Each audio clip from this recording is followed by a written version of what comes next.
आज पश्चिम बंगाल में ममता बनर्जी ने अपनी पार्टी के उम्मीदवारों की लिस्ट जारी कर दी।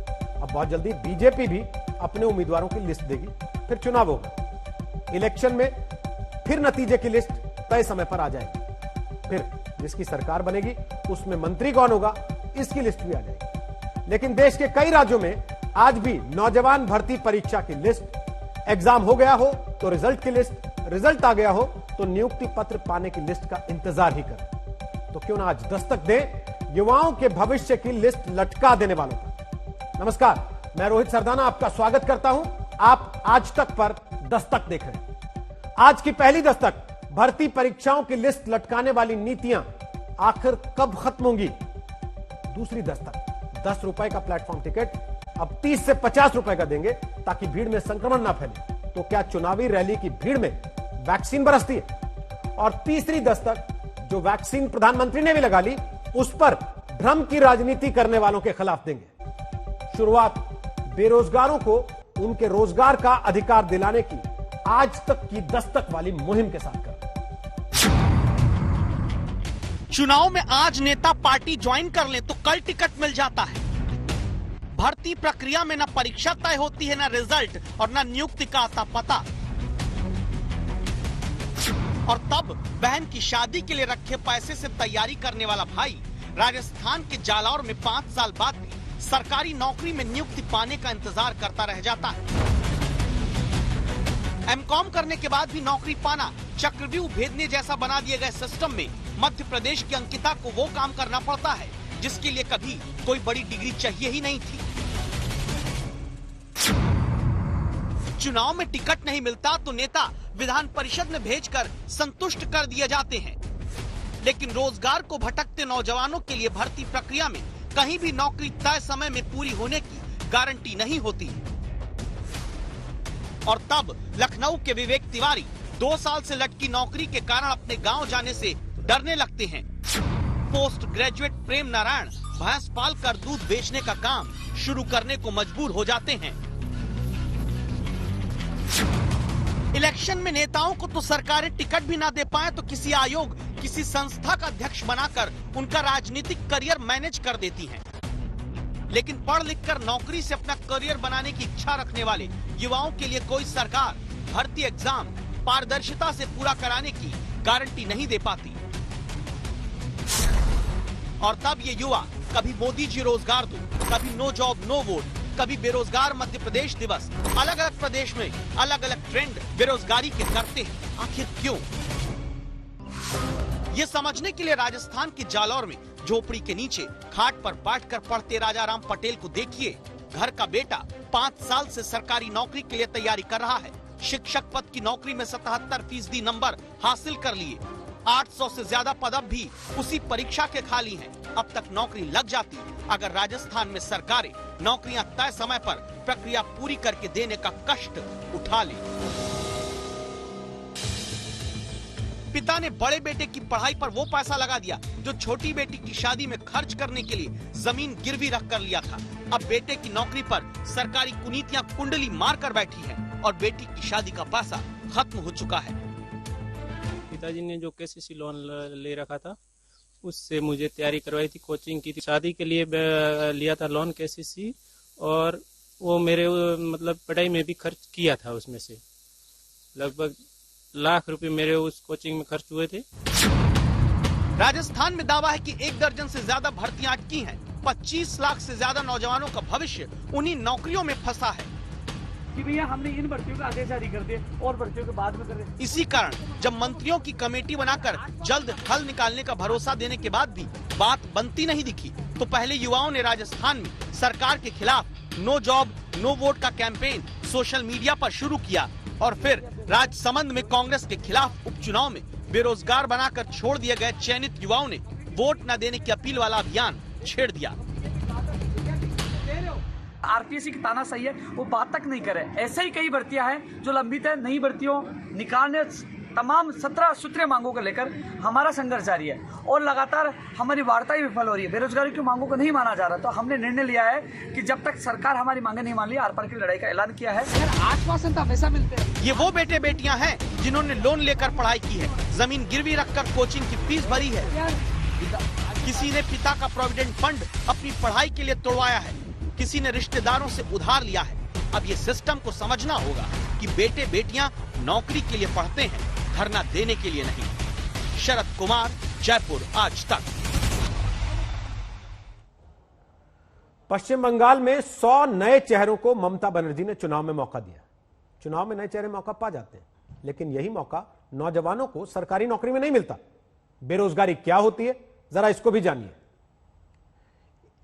इंग्लिश इकोनॉमिक्स प्रोफेसर पिग्यू के मुताबिक बेरोजगार उसे कहते हैं जो रोजगार हासिल करना चाहता है लेकिन उसे रोजगार मिलता नहीं। अर्थशास्त्री रिचर्ड स्टोन के मुताबिक कोई शख्स काम करने की दर पर कार्य करने का इच्छुक हो लेकिन काम ही ना हो तो यह बेरोजगारी। अर्थशास्त्र में एक होती है छिपी हुई बेरोजगारी, जिसमें योग्य व्यक्ति को अपनी पढ़ाई लिखाई और स्किल के मुकाबले बेहद कम पैसे पर योग्यता के विपरीत काम करना पड़ता है। और इसी छिपी हुई बेरोजगारी की कहानी अब हम आपको मध्य प्रदेश से दिखा रहे हैं। अंकिता सोलंकी, प्रेम नारायण, राजेश और लखन, ये 4 नाम या 4 चेहरे देश के अलग अलग राज्यों में अर्थशास्त्र के मुताबिक छिपी हुई बेरोजगारी के प्रतीक हैं। कैसे, पहले एक एक करके देखते हैं। अगर बेटी के हाथ में एमकॉम की डिग्री हो तो हर पिता यही सोचेगा कि बिटिया एक अच्छी सी नौकरी पा जाए, लेकिन मध्य प्रदेश के आगरमालवा में वो बेटी का करियर किसी ऑफिस में रफ्तार नहीं पाता, क्योंकि पद खाली होने के बाद भी भर्तियां लटकी हैं। तो अंकिता सोलंकी को पिता के साथ सिलाई मशीन पर पैर चलाने पड़ते हैं। तो एमकॉम की डिग्री के बाद भी कपड़े सिलने का काम करना छिपी हुई बेरोजगारी। इस तरह काम करना गलत नहीं, लेकिन जिस तरह कुम्हार कच्चे घड़े में अंदर से हाथ लगाकर बाहर से पीटते हैं ताकि सही आकार दिया जाए, उसी तरह हर माता पिता अपने बच्चों के भविष्य को सही आकार देने के लिए पढ़ाते लिखाते हैं। लेकिन तब राजेश कुमार को ग्रेजुएशन और कंप्यूटर डिप्लोमा करने के बाद भी पिता के साथ कुम्हार के काम करना पड़ता है। इसलिए क्योंकि भर्ती एग्जाम निकलते नहीं, निकलते हैं तो पूरे होते नहीं। वैकेंसी नहीं निकलने के कारण मुझे पढ़ाई का कोई महत्व नहीं मिला है और अभी मैं पापा के साथ में मटके का काम ही कर रहा हूँ। लखन से मिल लीजिए, ग्रेजुएट है, पढ़ाई अब भी जारी रखते हैं, लेकिन कहाँ पर? वहाँ पर जहाँ पिता की साइकिल की दुकान है। तो बेटा भी नौकरी करने की जगह चाय बेचकर घर के खर्च में पुत्र का धर्म निभाने लगा। आखिर क्यों? एमपी में इतनी नौकरियां निकलती नहीं है, कोई उम्मीद नहीं, इसलिए पापा के साथ चाय की दुकान पे काम करता हूँ। और ये हालात तब जबकि अकेले मध्य प्रदेश के सरकारी विभागों में दावा है 90,000 पद खाली हैं और सरकारी आंकड़े ही कहते हैं कि नौकरी के लिए भटकते नौजवान 25 लाख हैं। 25 लाख नौजवान। जब मुख्यमंत्री शिवराज सिंह का जन्मदिन होता है तो उस जन्म दिवस पर बेरोजगार मध्य प्रदेश दिवस हैशटैग के साथ लिखकर ट्विटर पर ट्रेंड कराने लगते हैं। रोज एक नया ट्रेंड सोशल मीडिया पर कराने वाले इन युवाओं की आवाज अब हर दल की सरकार वाले राज्य में सुनी जानी जरूरी है। नौकरियों पर जारी लॉकडाउन खत्म होना चाहिए। आगरमालवा से प्रमोद कुमार के साथ आज तक ब्यूरो। सरकारी दफ्तरों में पद खाली रहते हैं, काम लटकता है तो फाइलों के आगे बढ़ने की रफ्तार 9 दिन चले 2.5 कोस जैसी हो जाती है। जनता का काम फंसता है, भ्रष्टाचार को बढ़ावा मिलता है। इसीलिए आज की दस्तक है कि सरकारी नौकरियों में भर्तियां लटकाने वालों पर कानूनी कार्रवाई की जानी चाहिए। नौकरियों में बिना वजह देरी करने वालों के खिलाफ सरकारी कामकाज में बाधा पहुंचाने वाला केस दर्ज करके उन पर एक्शन लिया जाना चाहिए। आप हमारी इस दस्तक से सहमत हैं तो अपनी राय ट्वीट करिए, हम तक पहुंचाइए। और अब अगली दस्तक महंगाई को कोरोना कवच बनाने वाली सोच के खिलाफ है। देश में आज से प्लेटफॉर्म टिकट दोबारा बेचे जाने शुरू किए गए, लेकिन 3 गुना से 5 गुना महंगे दाम के साथ। टिकट महंगे करने के पीछे दलील है कि रेलवे प्लेटफॉर्म पर कोरोना काल में भीड़ नहीं बढ़ने देना चाहते। तो सवाल उठता है कि यही चिंता राजनीतिक दलों को चुनावी रैलियों में जुटने वाली भीड़ के लिए क्यों नहीं होती? यात्रीगण कृपया ध्यान दें, गाड़ी नंबर 133 कासगंज से आने वाली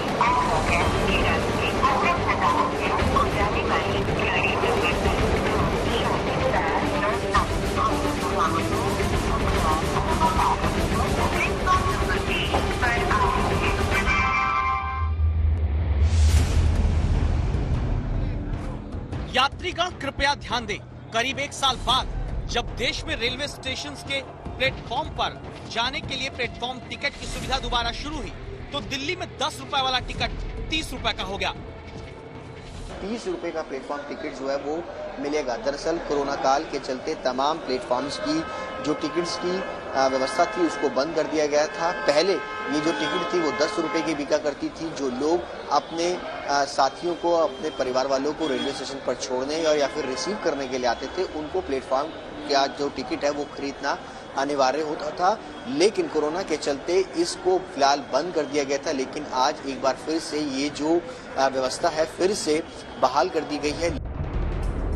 दिल्ली में 10 का 30 तो भोपाल में 10 की जगह 50 रुपए और मुंबई में भी 10 रुपए वाला प्लेटफॉर्म टिकट 5 गुना महंगाई के साथ मिलने लगता है। बजट से ओवर है। बजट से ओवर हो गया। पहले 10 का मिलता था, अब 30 का। अब 30 का मिलता है। हाँ जी। ये पर असर भी है। असर तो है बहुत ज्यादा। इतने में पहले 3 मिलते थे, अब 1 मिल रहे हैं। सवाल यहाँ ये उठता है कि महंगा क्यों किया गया, तो रेलवे की दलील संवाददाता सुशांत दिल्ली में बताते हैं। प्लेटफॉर्म टिकट का जो कॉस्ट है वो 30 रुपए कर दिया गया है। दरअसल इसके पीछे वजह ये है कि ताकि कोरोना के चलते लोग प्लेटफॉर्म पर कम से कम जो है वो पहुंचे। अब सीधा सा सवाल उठता ये है कि अगर प्लेटफॉर्म पर भीड़ से कोरोना संक्रमण फैलने की चिंता में प्लेटफॉर्म टिकट को महंगा कर दिया जाता है, तो क्या चुनावी रैलियों में जुटने वाली हजारों की भीड़ में संक्रमण का खतरा नहीं होता?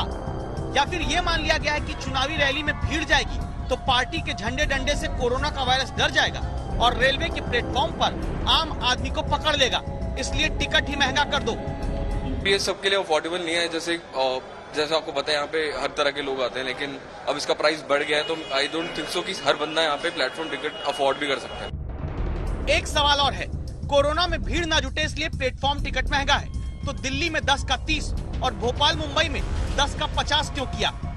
200 किलोमीटर के चलने वाली पैसेंजर ट्रेन में किराया भी इसी दलील के साथ बढ़ाया गया कि कोरोना काल में भीड़ न इकट्ठी हो। यानी अब बस महंगाई को कोरोना कवच का नाम देना बाकी रह गया है। सुशांत मेहरा, दिल्ली आज तक। क्यों हर बात पर राजनीति होनी चाहिए? आप कहेंगे बिल्कुल नहीं, लेकिन देश की राजनीति, देश की सियासी पार्टियां क्या मानती हैं? भारत में कोरोना से बचाने के 2 टीके लगाए जा रहे हैं, कोविशील्ड और कोवैक्सीन। लेकिन कुछ राज्य उसी टीके पर अब भी सवाल उठा रहे हैं, जिसे प्रधानमंत्री ने खुद लगवाकर भ्रम तोड़ने का भरोसा दिया।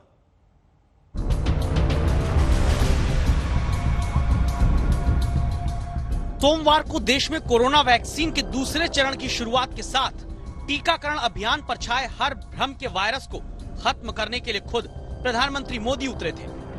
प्रधानमंत्री ने भारत बायोटेक के स्वदेशी टीके कोवैक्सीन को लगवाया ताकि राजनीति खत्म हो।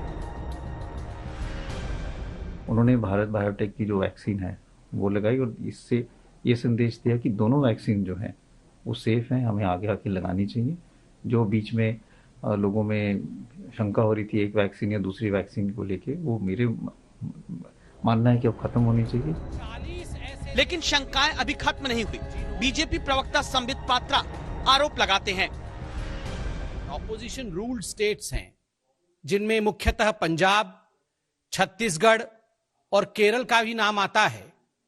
इन 3 राज्यों ने कहा है कि वो कोवैक्सीन, जो हिंदुस्तान का अपना मैन्युफैक्चर्ड वैक्सीन है, जो स्वदेशी वैक्सीन है, उसका टीकाकरण अपने राज्यों में वो नहीं करेंगे, उसका इस्तेमाल वो नहीं करेंगे। तो सच क्या है? जिस टीके को खुद प्रधानमंत्री लगवा चुके हैं, जिस टीके को देश के दूसरे बड़े नेता लगवा चुके हैं, जिस स्वदेशी वैक्सीन के तीसरे चरण के ट्रायल के नतीजे भी उसे 81% प्रभावी बताते हैं, क्या बीजेपी विरोधी 2 दलों के शासित 3 राज्य में उसी कोवैक्सीन पर भरोसा न करके भ्रम पाला जा रहा है? क्या कांग्रेस शासित पंजाब कोवैक्सीन पर भरोसा नहीं कर रहा? इस सवाल के साथ संवाददाता सत्येंद्र चौहान निकले तो पंजाब के CM captain Amarinder Singh corona की वैक्सीन लगवाते मिले। बाहर आए मुख्यमंत्री तो संवाददाता सत्येंद्र चौहान ने पूछा, क्या पंजाब में कोवैक्सीन नहीं लगवाई जा रही? आई डू नॉट नो कौन से बीजेपी वाले क्या कह रहे हैं। यहाँ तो खुला खुला है, जिसने जो कुछ लगवाना है लगवा सकते हैं। Free choices of the people, there is no question. तो आप कोवैक्सीन स्टार्ट और मैंने मुझे पता नहीं क्या दिया है, बट समथिंग दे गिवन। शुरू हो गई। So everything is there. I don't know why are they making unnecessary noise about nothing. Punjab के मुख्यमंत्री को खुद कोवैक्सीन ही लगी है और वो बीजेपी के आरोप खारिज करते हैं। तो क्या छत्तीसगढ़ की कांग्रेस सरकार भारत की कोवैक्सीन पर भरोसा नहीं कर रही? इसका जवाब छत्तीसगढ़ के स्वास्थ्य मंत्री टीएस सिंहदेव से सुनिए। फाइनल रिपोर्ट, अंतिम प्रकाशन इनके स्टडी का, ये 87 लोगों की जानकारी को प्रस्तुत करके और फिर देश दुनिया के सामने बात आ जाएगी। जैसे ही ये रिपोर्टें पूरी आ जाती है सामने, हम इंतजार कर रहे हैं जल्दी से जल्दी वो दिन आ जाए और कोवैक्सीन का इस्तेमाल छत्तीसगढ़ में भी प्रारंभ हो जाए। प्रधानमंत्री जी ने कोवैक्सीन लगाया। देश के प्रथम नागरिक, the first citizen of this country, president of India also got vaccinated by Covaxin. प्रथम नागरिक राष्ट्रपति महोदय, महामहिम राष्ट्रपति ने भी कोवैक्सीन का इस्तेमाल किया। ठीक उसी प्रकार भारत के उपराष्ट्रपति, वाइस प्रेसिडेंट ऑफ इंडिया श्रीमान वेंकैया नायडू जी ने भी और अन्य मंत्रियों ने कोवैक्सीन का इस्तेमाल किया। इससे बड़ा प्रूफ क्या चाहिए? टीके पर राजनीतिक टिप्पणियों से फैले भ्रम के कारण ही देश में वैक्सीनेशन की प्रक्रिया धीमी चल रही थी, जिसमें खुद पीएम ने कोवैक्सीन का टीका लगवाकर भरोसा पैदा करने की कोशिश की। गुरुवार को पहला दिन था जब एक दिन के भीतर 14 लाख डोज वैक्सीन के दिए गए। अब जरूरी है कि टीका चाहे कोई भी हो, राजनीतिक टिप्पणी किसी की ना हो। रायपुर से महेंद्र नामदेव और चंडीगढ़ से सत्येंद्र चौहान के साथ हिमांशु मिश्रा, दिल्ली आज तक। दस्तक देकर आज आपको पूछना चाहिए कि जिस वैक्सीन पर पंजाब की कांग्रेस सरकार को भरोसा हो गया, जिस वैक्सीन पर राजस्थान की कांग्रेस सरकार को भरोसा पहले से है, उसी देसी टीके पर छत्तीसगढ़ की ही कांग्रेस सरकार क्यों सवाल उठा रही? और अब बात उत्तर प्रदेश के विष्णु तिवारी की, जिनकी कहानी सबसे पहले आपको आज तक ने दस्तक में ही दिखाई थी।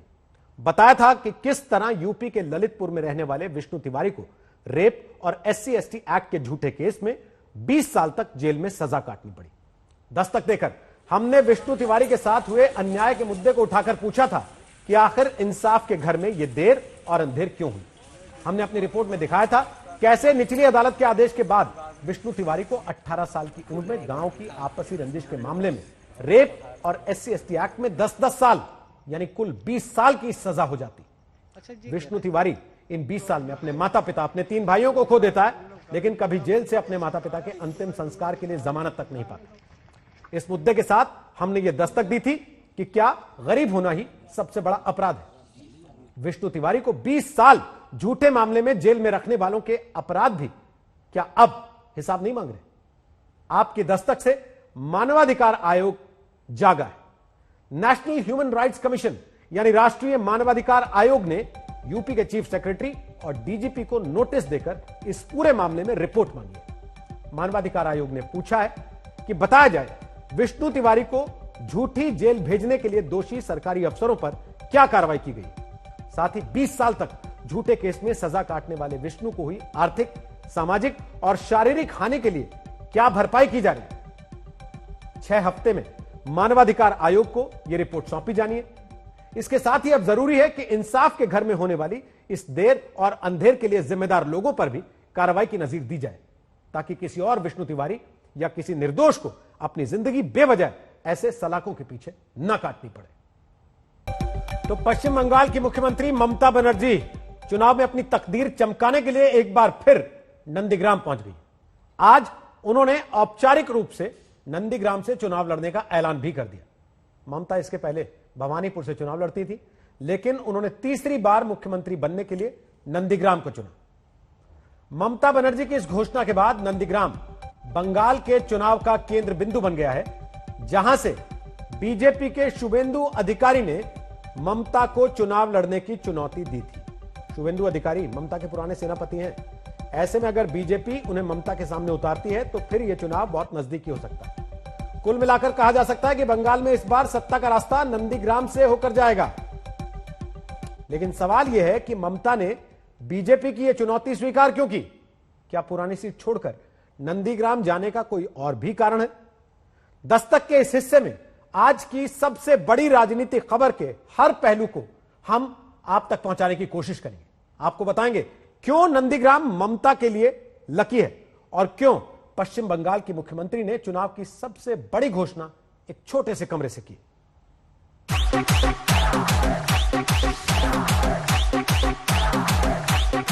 খেলা তো হবেই রে,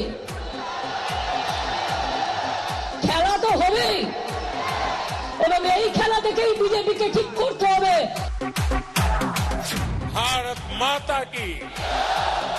कांग्रेस के नेता कहते हैं हम लोगों को वोट नहीं डालने देंगे। मुझे बताओ भाइयों बहनों, आप डरने वालों में से हो क्या? ये मोदी जी का लहर है, परिवर्तन का लहर है, ये जन सुनामी है। নন্দীগ্রাম সিট এমনিতে এটা জেনারেল সিট, কাজেই কোনো অসুবিধা নেই। এমনকি আমি যদি নন্দীগ্রামে দাঁড়াই কেমন হয়?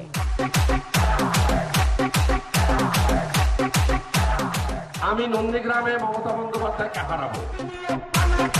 बंगाल का विकास तब तक संभव नहीं है जब तक यहाँ टोलाबाजों का राज रहेगा। পার্টিকে তোলাবাজ বলবেন আর আপনার পার্টি কি ওয়াশিং মেশিন?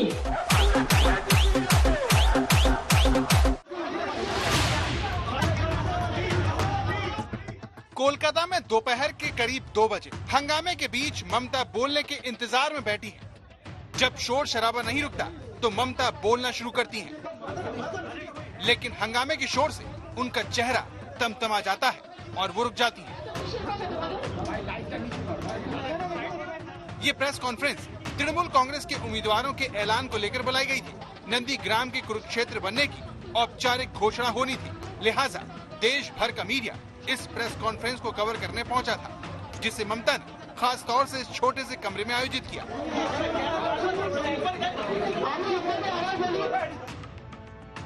ऐसा नहीं है कि तृणमूल कांग्रेस के दफ्तर में प्रेस कॉन्फ्रेंस करने के लिए पर्याप्त जगह नहीं है।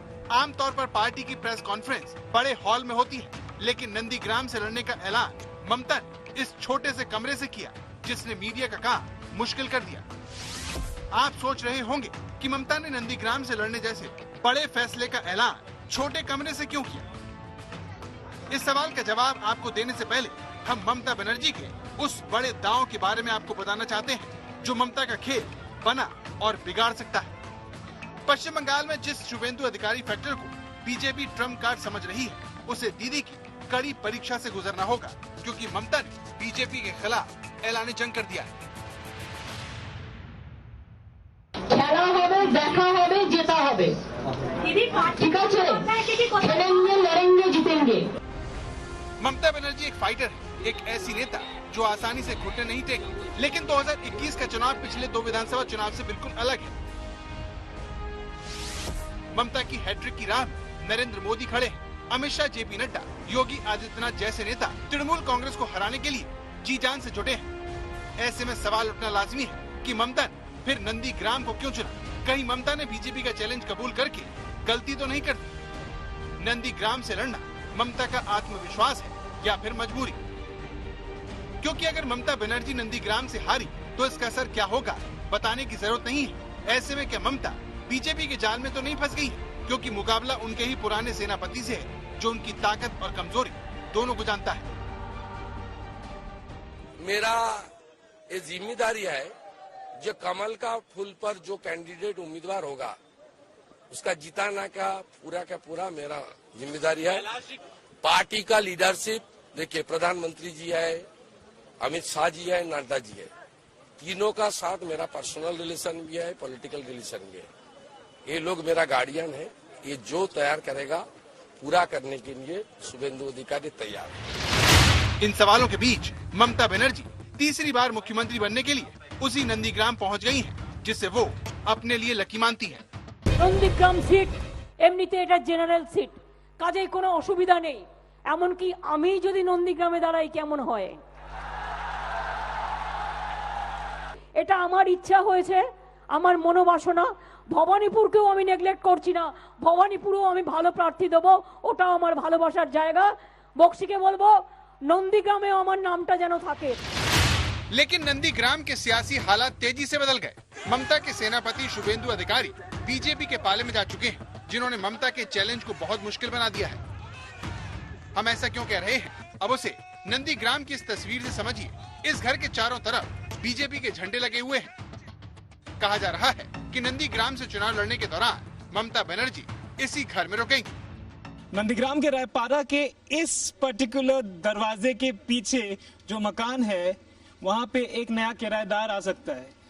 उस किराएदार का नाम ममता बनर्जी हो सकता है। जी हाँ, ये वो घर है जहां पे ममता बनर्जी शायद अपने कैंपेन के दौरान नंदीग्राम में रुकी। घर ही नहीं, नंदीग्राम की दीवारें भी ममता के आने की सूचना दे रही हैं और कार्यकर्ता बेसब्री से अपने नेता का इंतजार कर रहे हैं। तृणमूल कांग्रेस के नेताओं का दावा है कि ममता को वो यहाँ से 1 लाख से ज्यादा वोटों से जिताकर विधानसभा भेजेंगे।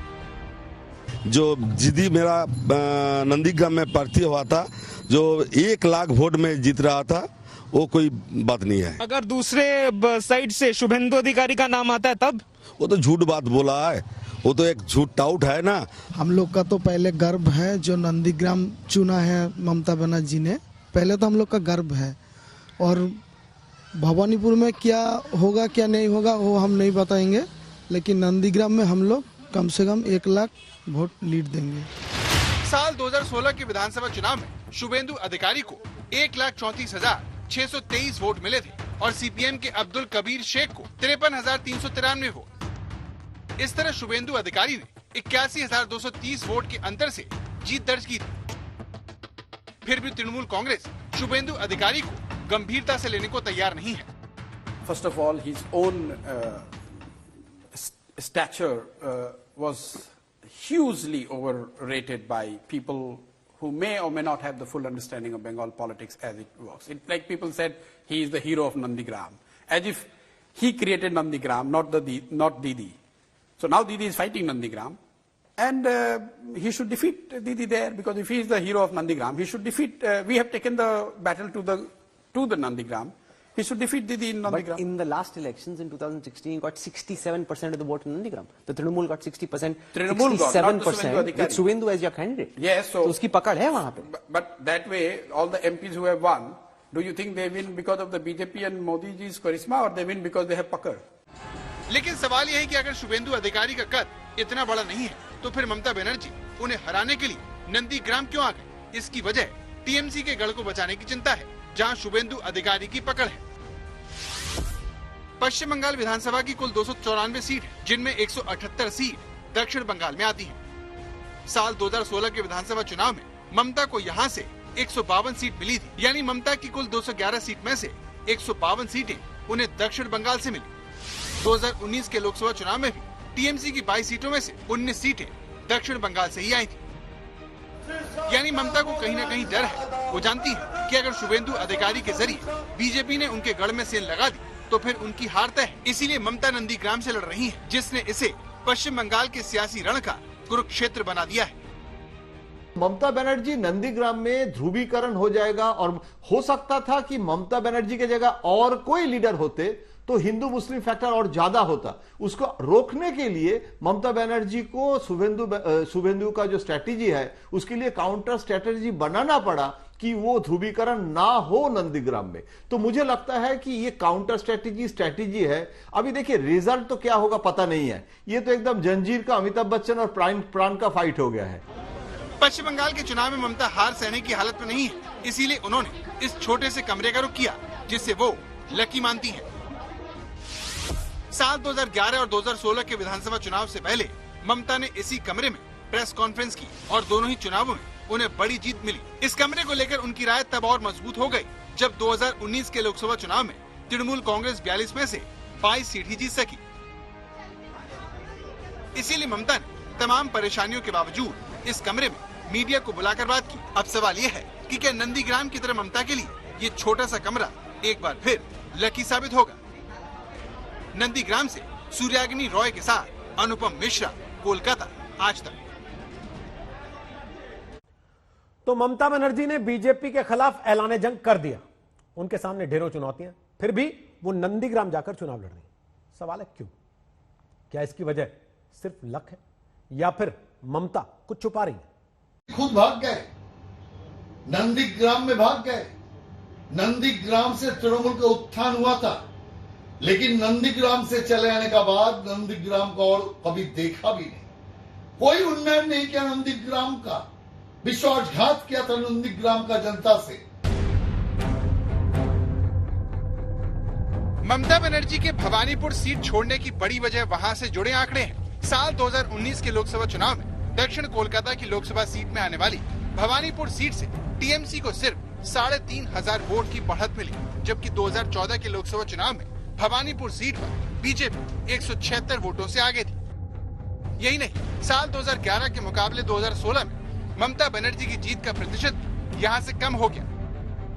इसीलिए ममता को जब नंदीग्राम से लड़ने का चैलेंज मिला तो उन्होंने इसे फौरन लपक लिया, जहां ममता को सियासी जीवनदान मिला था। साल 2007 में नंदीग्राम में सरकार के साथ किसानों का बहुत बड़ा टकराव हुआ।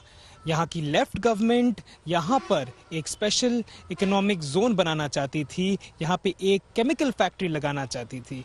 इंडोनेशिया के सैलम ग्रुप के साथ हाथ मिलाकर यहाँ पे डेवलपमेंट प्रोजेक्ट की बात हुई थी, लेकिन उसी को लेके और जमीन अधिग्रहण को लेके किसानों के बीच में और सरकार के बीच में यहाँ पे बहुत घमासान बवाल लग गया और उसी के चलते महीनों तक इसी नंदीग्राम में हिंसा दिखाई दी। मार्च 2007 को नंदीग्राम में गोली चली। हिंसा की खबर जैसे ही ममता बनर्जी को पता चली, वो नंदीग्राम के लिए रवाना हो गई, लेकिन बीच में ममता का रास्ता रोका गया, जिसके बाद ममता बनर्जी एक मोटरसाइकिल पर बैठकर नंदीग्राम पहुंची और इतिहास रच दिया।